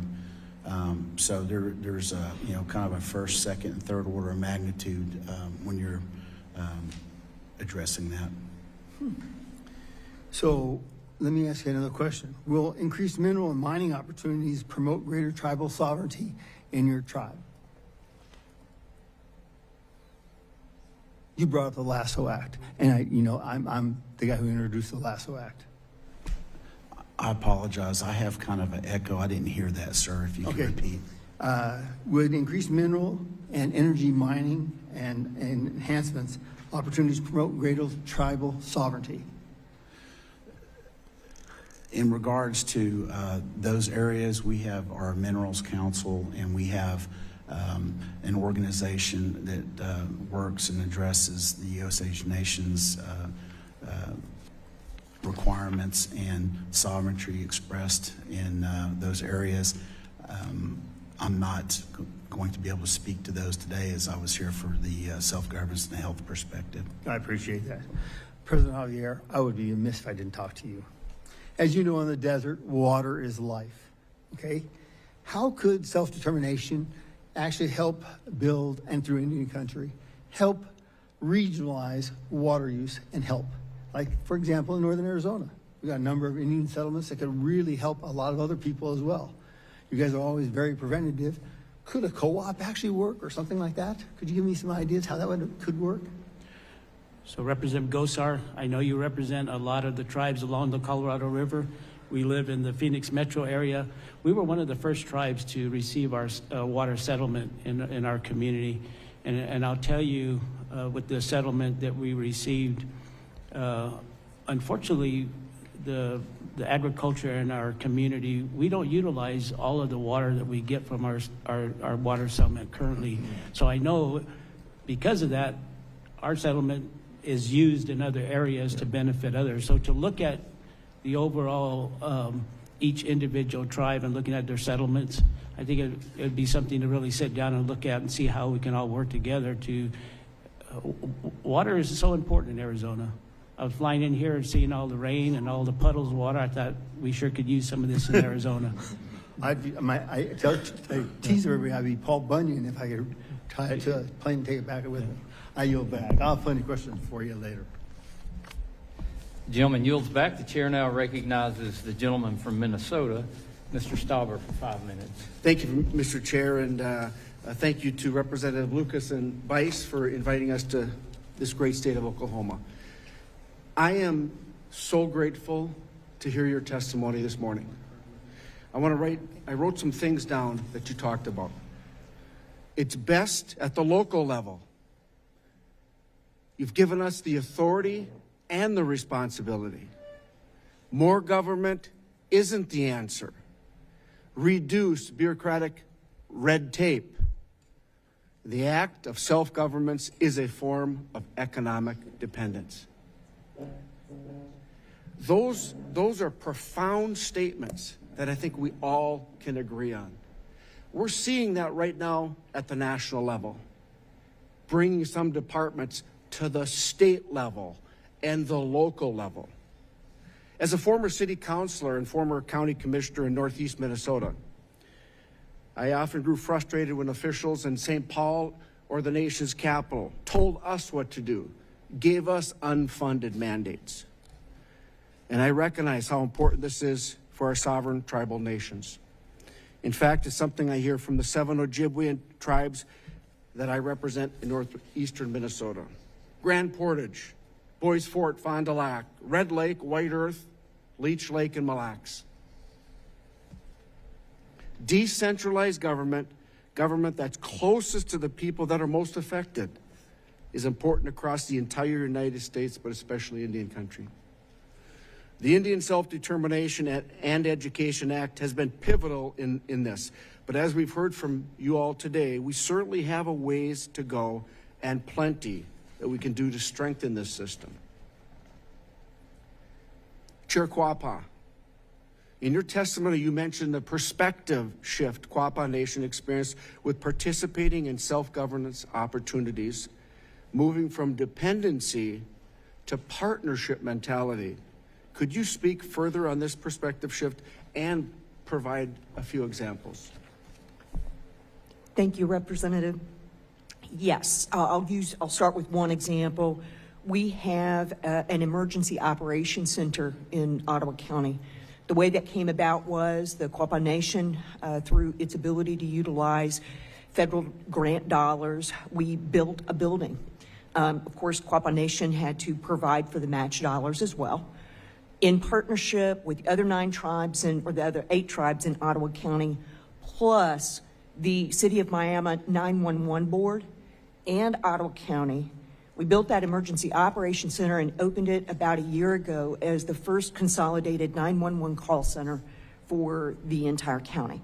So regardless of whether you're inside the Quapaw Nation Reservation, Modoc, Eastern Shawnee, all those calls go to the emergency operations center that sits on the reservation. We had a problem in terms of fraction, too many split directions, what goes to the City of Miami, what comes to Quapaw. We brought it all together, and we did that through a partnership to provide a whole of community solution that was desperately needed. I think that's probably Yeah. So if you couldn't practice self-governance, do you think some of these issues would have been solved? And if you were just relying on the BIA and other federal entities, how long would these problems have taken to resolve? They probably would have not been solved, because we all had to be able to come together for a common goal to accomplish the outcome that we all sought. If we had, obviously our grant was approved, so we're glad about that. But it took all of those groups, all of the tribal nations, the county, as well as the city, to come together for a common good. I think that, again, to me, I'm profoundly grateful to hear all the success stories. We still have a long ways to go. And it's the commitment from our government. It's commitment from our Natural Resources Chair. We're here in Oklahoma to listen, to learn, and bring your ideas back. Very impactful, very emotional, very powerful. From this representative from northeastern Minnesota, I say thank you. Mr. Chair, I yield back. The gentleman yields back. The chair now recognizes the gentleman from Georgia, Mr. Collins, for 5 minutes. Thank you, Mr. Chairman, and I don't think we have to pretty much tell people we are from the South, so since everybody else has an accent, Chairman, I tend to talk a little slower. Chief Hill, I wanted to start out by telling you I grew up and still live about 5 minutes from Indian Springs State Park, and visited it many, many times as a child, and enjoyed that area down there. Chief Hoskin, Cherokee, North Carolina. I have gone through there ever since I was able to remember going anywhere on my way to Gatlinburg, Tennessee, and up to Cherokee itself. And I say that because I hearken back to, and it's not been too many decades ago, when it was basically one road with a creek and souvenir shops and a teepee out front and people trying to earn money by selling moccasins. And you look at that today, that community is incredible. They've got a hospital there that rivals anything I've ever seen, and they've even added on to it lately. And then, and just riding through, you see the signs, and they're not only in English, but they're also in Cherokee. And the reason I say that is because the Eastern Band of Cherokee Chief Hicks was in my office not too long ago, and he had the superintendent of the schools there, and they were telling me about all of that. I thought, like 99% of Americans out there, that the federal government did all that. I did not realize, didn't even know what a 638 was. But they sat down and were telling me just how proud they were of their education system, just how proud they were that they were able to bring culture back to the students just by doing things like teaching the native language, and how that was making people proud to be who they are and where they came from. And they happened to be in my office right before we had a BIE oversight hearing. And the things I've seen, I'm second term, but the things I saw in my freshman term of what we've done to the Indian reservations and tribal lands out there, it's disgusting. You know, BIE, you talk buildings that shouldn't even be occupied. That we shouldn't even have people in these things. We've got tribes out there that the cartels have taken over, and sex trafficking. We got tribes that have been asking to just mine their own land. They know how to mine. But yet, the federal government, in their infinite wisdom, put you on a piece of land, told you to stay there, don't move, and we'll take care of you. Thank God we did something that you can do 638 contracts. And I really didn't know what a compact was, but I've figured it out since your testimony, Chief Batten. So what I want to ask, since these 638s, what is the first small step, and I'd like to address it to Chief Hoskin if I could. What's this first small step that some of these other tribes that don't participate in this, what's one little step that they can do to get started down that path of self-governance? Well, one of the steps that a tribe that's not participating can take is really capacity building. And in terms of context, every tribe has the potential to execute in a really excellent manner on these 638 contracts, but because of the legacy of bad federal Indian policy, ISDE is good federal Indian policy, but we've got a great deal of bad federal Indian policy. The capacity is not always there. And so building some capacity on some specific programs, I think would be advisable. And we have partners in the government of the United States that can help provide some of that exposure. The healthcare system is one in which I think any tribe that should take that step, because it makes the most meaningful impact on the day-to-day lives of people that they are serving. And so any aspect of healthcare that a tribe could assume responsibility for, we don't have to speculate whether it will be done better. We know it will be done better. And just briefly, I could take everyone on a field trip to Cherokee Nation for a few hours and show you a federally run Indian hospital and clinic that pales in comparison to the ones that we run. The similarities are there's great people working in both of them, a lot of Native peoples. The systems are different. Our system is better. We deliver, and a tribe could take a portion of a healthcare system and assume responsibility, and I think make a great deal of difference. And so that would be my recommendation, capacity and looking at healthcare. Thank you. I know I'm out of town, but does the federal government offer to help in any way to these tribes get to that point? There are opportunities for help, and my friend Jay Spahn down there runs a wonderful organization that helps bring those together. And so there's a number of ways we can do that, and I think tribes should avail themselves of it. All right, thank you. I yield back. Gentleman yields back. The chair now recognizes the gentleman from Michigan, and I will point out the gentleman from Michigan is also the chairman of the Committee on Education and Workforce, and it's great to have him on the Natural Resources Committee as well. Mr. Wahlberg, you're recognized for 5 minutes. Mr. Chairman, thank you for having me on this committee, and it's great to be on it for the first term and learning a lot as well in the process.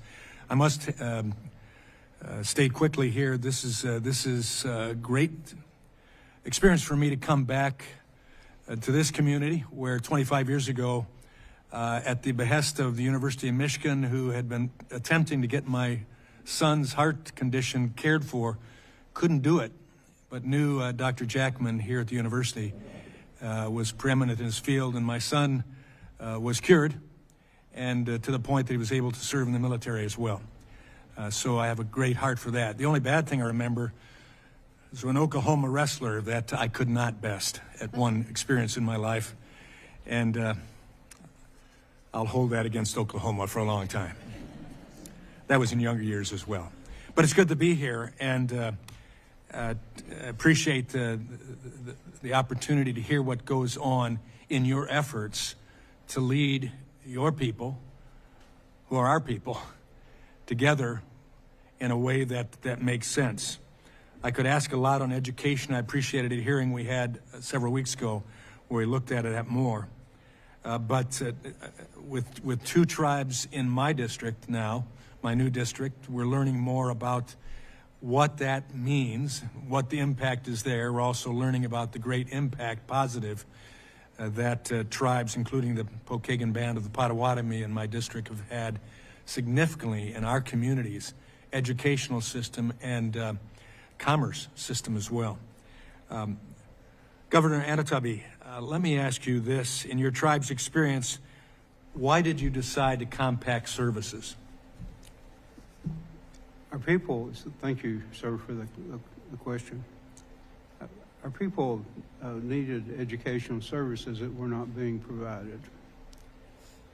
We had good people that were working in the Bureau of Indian Affairs, but they lacked resources. And with the schools, obviously, you've heard something about those schools already. The level of educational experience was pretty low. In our case, we have no, and still don't have any Bureau of Indian Affairs schools in our area. But we do have a dormitory, and that dormitory is where students live in that dormitory, and then they attend public school. And there's an example of that, I think, also in the Creek Nation. But so we felt like that we could do a better job on that, because they basically housed the people, sent them to school, and the experience was not exactly what it needed to be. And we contracted for that, and we ran that program for a while as it was. But we worked to change the model, one that was more therapeutic, one where the students received more than just a room to live in. And so by doing that, we actually built cottages, and we would have house parents in that cottage where they would interact with the students. They would attend public schools. And their grade points went up. They were certainly happier students than they were in the other setting. Didn't have as many runaways as they had. These students obviously are there, many of them, because they have a lot of issues at home. And so we try to create, and have created, I might add, a more home-type environment for them. And a holistic system there as well. What might be the factors that would discourage a tribe from pursuing self-governance agreements? I think part of it is you have to have confidence you can do it. And in our case, if someone said you can't do it, it made us want to do it even more, you know. But it's a matter of having the confidence and having systems that you believe will sustain a contract. But I really think that the step out, do what you can, and learn if there's something to learn, and seek the advice of those who really know what they're doing. Okay. Well, thank you. I appreciate it. I would have many more questions asked, but my time is expiring, so I yield back. The gentleman yields back, and the chair now recognizes the gentlelady from Utah, Ms. Malloy, for 5 minutes. Thank you, Mr. Chairman. I'll slide this closer. Thank you all for being here. This has been really enlightening for me as well. I wrote down a lot of the same quotes that Congressman Stauber did, and then he used all of them, so that'll save me some of my 5 minutes. Thanks, Pete. But what I heard from all of you is the idea that government closer to the people and the resources responds better to the needs of the people and the resources. And as someone from a public land state, that rings really true to me. We have some experience with the federal government managing the majority of the land in our state, and bureaucracy getting in the way of good ideas and responding to the needs of the people. And I'm really intrigued by what Chief Hoskins said, his story about the sense of pride that Cherokee elders got from being able to go buy Cherokee beef. They know where it comes from. They're in a setting that's designed to preserve their dignity by their own tribe. And you have had to answer a lot of questions, so I'm not starting with you. But I love the idea of tribes creating jobs and a competent workforce while preserving the dignity of their own people. And while you've got this many members of Congress here and we're on C-SPAN and you have an audience, I just want to give the rest of you a chance to share any similar experiences you've had with being able to respond to your people in a unique way that preserves the dignity and the culture of your people that the federal government wouldn't have been able to do. Well, again, it's almost the same example. We started a meat processing facility in Smithville, Oklahoma, a population of like 200 people, and it employed 30 plus employees there. And then also we did the same thing by acquiring that product and putting it into the food distribution program. But also the thing that I love about it is, and it's helped our tribal members, but also it helps the non-tribal citizens as well, because there was no other place that could process meat in that area. So it grew the whole economy as well as meeting the need of our tribal members. And I think about healthcare as well, because we're able to provide the unique, culturally tailored to our tribal citizens and how we meet their needs, as well as the education programs. For example, in our early childhood programs, we're able to provide our language program to them. And then even in our high school, we're in all of those 89 school districts I mentioned earlier, providing our Choctaw language to them, as well as to some of the universities and colleges in our area. So I think that has allowed us to tailor specifically to meet the cultural needs and the local needs of our people. Thank you. Anybody else? The Osage Nation is proud in their investment in harvest land, where they have hydroponics, where they grow their food and they can it and they sell it in a store. And we also have a butcher house, and we have a buffalo ranch the tribe has opened and invested. So not only does it provide jobs, it too has been a source of pride for our tribal members since that program's been stood up and continues to grow. We're also able to purchase some of these items in our Title VI program and actually feed our elders and somewhat becoming self-sufficient in that regard to a degree. Thank you. Thank you. Go ahead. I think us, Cherokee Nation, Choctaw Nation, built meat processing plant almost the same year. We did the same as well. And we also, right before that, we purchased 5,600 acre ranch where we grow and raise our own cattle. And we actually work with our brother and sister tribe. We purchased, I think, 12,000 pounds of bison with them. And we're almost similar. As Choctaw and Cherokee mentioned, that we have created our language program to create more opportunities, more job working with the schools, the college. Had a liaison department created into protecting and preserving our language, and it's grown. We're actually having a language preservation next week symposium at River Spirit, 3-day event, having all our elders come. And those are traditional stuff that we're losing daily. Since COVID, I think we, in 1 year span, probably lost 225 elderly who knew the language, knew the culture, and knew the history. So we created this position, which it's a lifetime position, our Secretary of Culture and Humanities. And that department has grown probably 3 times as of today. Thank you. I'm out of time. I'm going to yield back, but I'll just wrap up quickly by saying the Paiute bands in my district have started incredibly successful businesses, and I'm excited to see these changes that are happening. Thank you for being here. Gentlelady yields back. The chair now recognizes the gentleman from Colorado, Mr. Hurd, who chairs the subcommittee on Indian and Insular Affairs on the House Natural Resources Committee. You're recognized for 5 minutes. Thank you very much, Mr. Chairman. Chair Supernaw said something that really caught my ear. She said, self-governance is a form of economic development. And that is a simple but profound insight. And I think it underpins the Indian Self-Determination Education Assistance Act, ISDEA. And that legislation also accounts for tribal sovereignty. It accounts for the government-to-government relationship between the federal government and the tribes. And Chief Batten, as you and I were discussing before, it also promotes self-determination, but also responsibility and accountability on the tribal level as well. So it's also an example of bipartisan problem solving.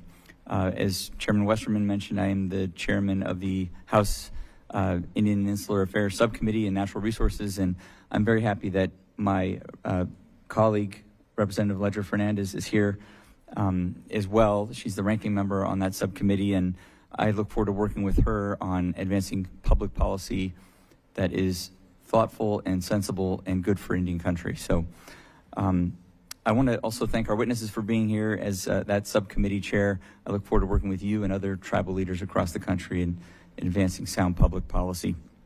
Chair Supernaw, when the Quapaw Nation compacted out various realty services, the Alati files that you received were in disarray. What did you encounter, and how did that impact your ability to carry out economic development projects? So this situation occurred prior to us compacting, but since 1964, there had been a gas pipeline trespass on some of our Alati's property. So then when, we compacted and took over our realty services, it was the professional team in our realty and trust services that finally got it resolved. And it just got resolved a year ago. It was complex. It required digging through files, negotiations with an outside, it's not a federal government, it's a private pipeline. It actually gave us the ability to set the fair market value because there are a lot more of these out there.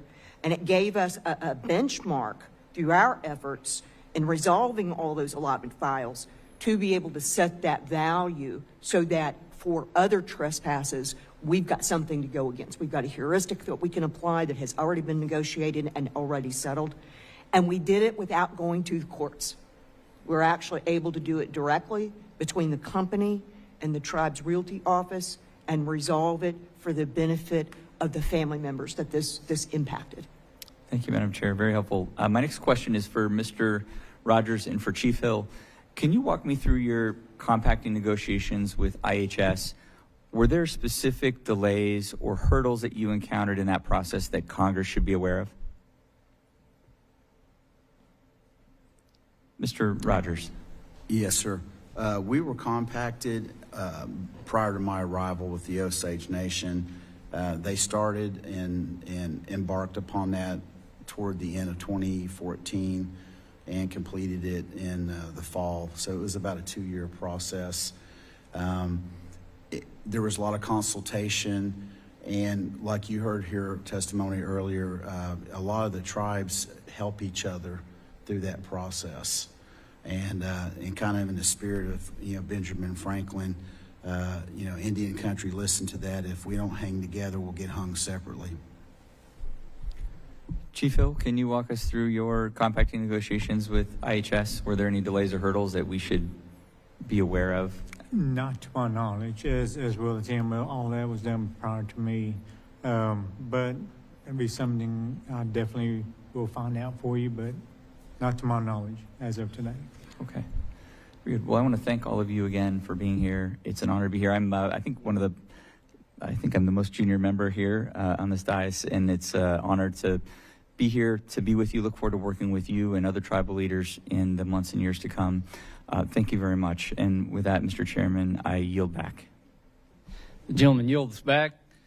Chair now recognizes the gentleman who is not on the committee but cares about these issues so much that he drove up from Texas and waved on to the committee. Mr. Ellzey, you're recognized for 5 minutes. Thank you, Mr. Chairman. Thank you for holding this hearing. It's a pleasure to come up here to Oklahoma. Appreciate y'all coming here today. As members of Congress, our obligation to you is uphold our treaties to you and our funding promises. Along with Vice Chair Malloy on the Subcommittee of Interior in Appropriations, and Ms. Bice is on Appropriations as well. Chairman Simpson held tribal days last month, and 98 tribes came out to Washington, D.C. on their own dime and accord to come back and tell us what's going on in Indian country throughout the entire United States and Alaska.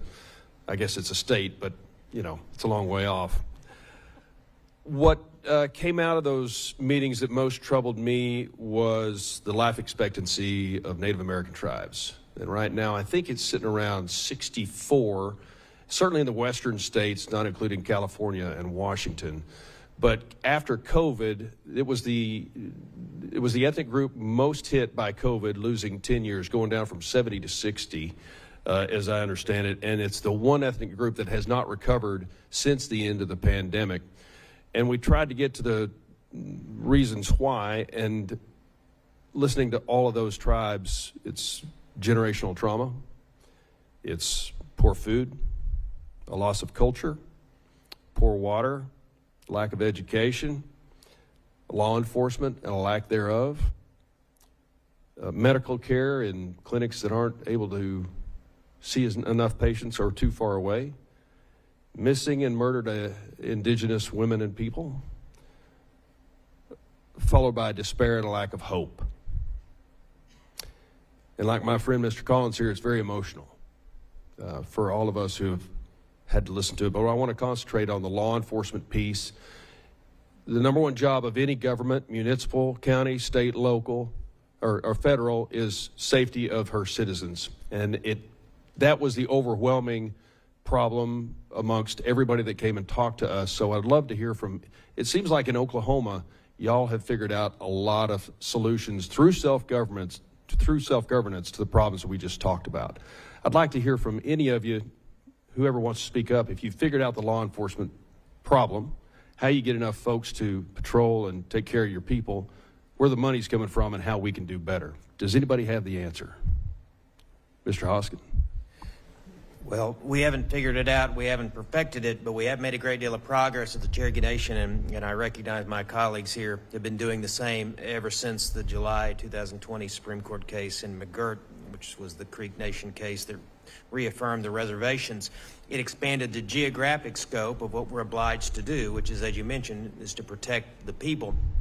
We put initially our own dollars to the tune of about $30 million into scaling up, it seemed like overnight, a criminal justice system to meet the moment. And so that's one thing we did. We've also pressed the Congress for dollars specifically for tribes that are impacted by McGirt, so we can seize those opportunities with federal dollars.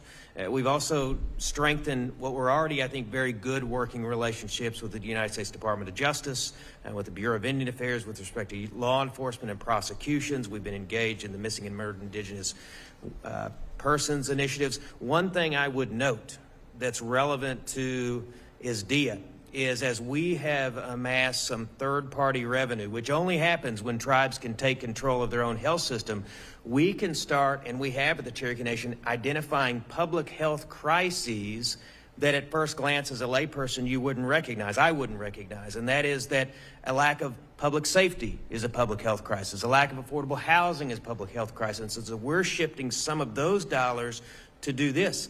Build a Marshall substation in a community that has a lot of crime that contributes to that generational poverty, low health outcomes, low life expectancy. And so the ability to run a healthcare system turns out to be a great strategy, not only for healthcare, but for public housing, but for law enforcement. So continuing to strengthen this law and empower the tribes will, I think, meet the interests that you've identified. Thank you, Congressman. Thank you very much for that answer. Anybody else? Chief Batten. One of the things that's been really important is partnerships. The ability to have self-determination, self-governance yourself is to partner with other entities. So we've partnered with every other law enforcement agency, city, county, and the state of Oklahoma in cooperative agreements, cross-deputization, so that because we don't have all the resources, they don't have all the resources, so we have to work together. At the end of the day, we just want to catch the people that's breaking the law, and then we'll turn them over to the proper jurisdiction. So we are just like Chief Hoskin, as whenever this happened, this ruling, is we spend about $30 million annually to make sure. We were fortunate enough, we had some of our judicial systems, some of our laws in place, but we've had to really ramp up and get those involved. But I think we've been the most successful in regards to partnering and pulling that together. And I don't know of another government within probably 90 days has set up their laws, their court system, their jurisdiction, all those things in place to get them implemented and be effective. Thank you. Thank you, Chair Westerman, and I'd like to thank our hosts, Mr. Lucas and Ms. Bice, for hosting us today. Thank you. The gentleman yields back. I recognize myself for the final round of questions, and again, I want to thank the witnesses for being here. Mr. Spann, I took notes when you started listing things we could do to maybe improve ISDEA. You said some key programs in agriculture. You referred to additional healthcare programs, DOJ programs, BA technology upgrades. Appropriation language could help. And I just want to open it up to the dais. Maybe we can start with Mr. Rogers. Is there anything else that we need to know that we can take back to Washington and work on to make the self-determination work even better than it's worked the past 50 years. Yes, sir, Chair.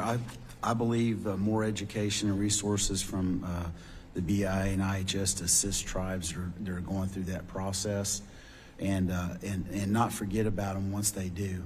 Follow up and keep that. Sometimes it's once you have achieved that, it's kind of like, we'll figure it out. You're on your own, and those are actual comments that have been received in years past. So I think that would be one of the big things to help.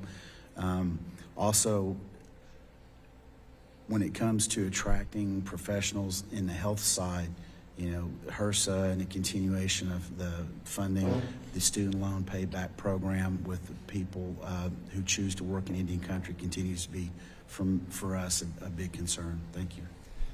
Mr. Spann, anything to add to your already nice list? I think the other thing I would add is that we would encourage Congress to really protect base funding for tribal programs. Whenever tribes are electing, if they want to take over a program under self-determination or self-governance, they are looking at that funding level and seeing, can they operate the program within here or can they supplement it? So protecting that base funding is really critical. Another opportunity would be moving CSC and Section 105L over to mandatory side of appropriations. That provides certainty for tribes that this is a long-term commitment to self-governance and provide that stability needed to move forward. Thank you. Mr. Hill, and we're going to speed it up a little bit. I just want to touch on your question. I had it written down, but public safety. That definitely affected Creek Nation first. And with the cooperation with the other 4 tribes, we've been able to acknowledge that. And working with the state, across deputization, our law enforcement from 30 to 140 currently now, and these jail agreements.